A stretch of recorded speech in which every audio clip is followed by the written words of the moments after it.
এলাম বিরতির পর। এবার যে খবরে নজর রাখবো, কিছুক্ষণ আগেই আপনাদের জানিয়েছি যে আজই বিজেপিতে ফিরছেন অর্জুন সিং। ইতিমধ্যেই তিনি সাংবাদিকদের মুখোমুখি হয়ে বিজেপিতে যোগদানের কথা নিজে মুখেই ঘোষণা করেছিলেন গতকাল, এবং আজ যেটা জানা যাচ্ছে তিনি আনুষ্ঠানিকভাবে ফিরতে চলেছেন। দিল্লিতে পদ্ম শিবিরে যোগদান, ব্যারাকপুর থেকে কি প্রার্থী হবেন এখন এটাই সব থেকে বড় প্রশ্ন, কারণ এই ইঙ্গিতে তিনি দিয়েছিলেন সাংবাদিক বৈঠকে।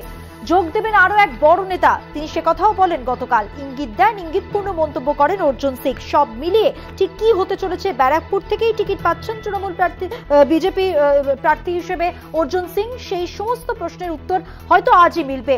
আরো বিস্তারিত জানবো, আমাদের সঙ্গে রয়েছেন আমাদের প্রতিনিধি, আমাদের বিশেষ প্রতিনিধি দেবজ্যোতি ঘোষ। দেবজ্যোতি, জানিয়ে রাখি আমাদের প্রতিনিধি দেবাশিস সেনগুপ্ত এই মুহূর্তে আমাদের সঙ্গে টেলিফোন লাইনে রয়েছেন। দেবাশিস, দেখো, অর্জুন সিংকে নিয়ে রাজ্য রাজনীতিতে রীতিমতো জলঘোলা হচ্ছিল এবং মুখ্যমন্ত্রী পরিষ্কার ভাবে দাঁড়িয়ে জানিয়ে দিয়েছে উত্তরবঙ্গ থেকে যে অর্জুন সিং বিজেপিতেই আছে, বিজেপির সাংসদ।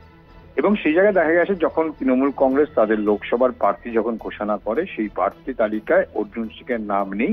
সেখানে ব্যারাকপুরের যে প্রাক্তন সাংসদ বিজেপির অর্জুন সিং এর জায়গায় সেখানে তৃণমূল কংগ্রেসের প্রার্থী রয়েছে পার্থ ভৌমিক, তার নামটাই ঘোষণা করে। এবং পরবর্তীকালে মমতা বন্দ্যোপাধ্যায় স্পষ্ট জানিয়ে দেন যে তার দলের সিদ্ধান্তই সেখানে কিন্তু পার্থ ভৌমিক তাদের প্রার্থী।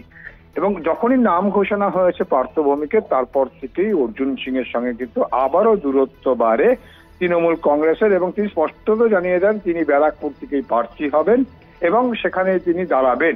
কিন্তু তখনও তিনি খোলসা করে বলেননি তিনি কোন দলের হয়ে দাঁড়াবেন।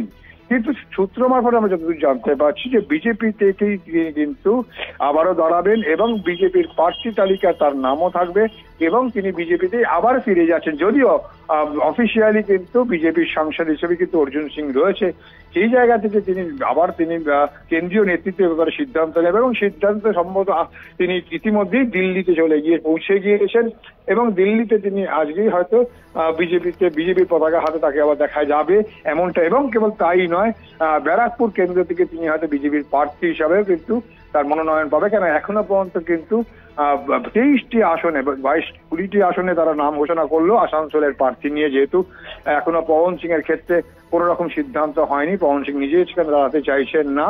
সেই জায়গায় দাঁড়িয়ে আরো 23টি আসন যে বাকি রয়েছে এবং সেক্ষেত্রে কিন্তু ব্যারাকপুর থেকেই কিন্তু অর্জুন সিংকে মনোনয়ন দেওয়া হতে পারে, এমনটাই কিন্তু বিজেপি সূত্রে খবর। অর্থাৎ আজই কিন্তু বিকেল বেলা অর্জুন সিংকে আবারও কিন্তু সেই পদ্ম ফুল পতাকা তলে কিন্তু দেখা যেতে পারে পতাকা হাতে, এমনটাই বিজেপি সূত্রে খবর।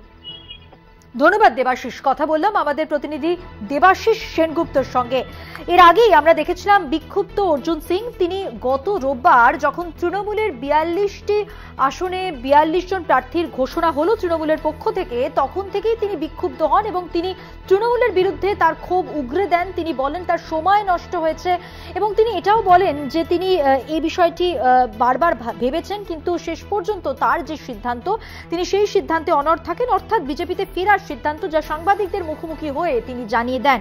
এবং আজ আনুষ্ঠানিকভাবে বিজেপিতে যোগদান করার কথা অর্জুন সিং এর। এবার এটাই প্রশ্ন যে ব্যারাকপুর থেকে কি প্রার্থী হবেন অর্জুন সিং? অবশ্যই সময় তার উত্তর দেবে।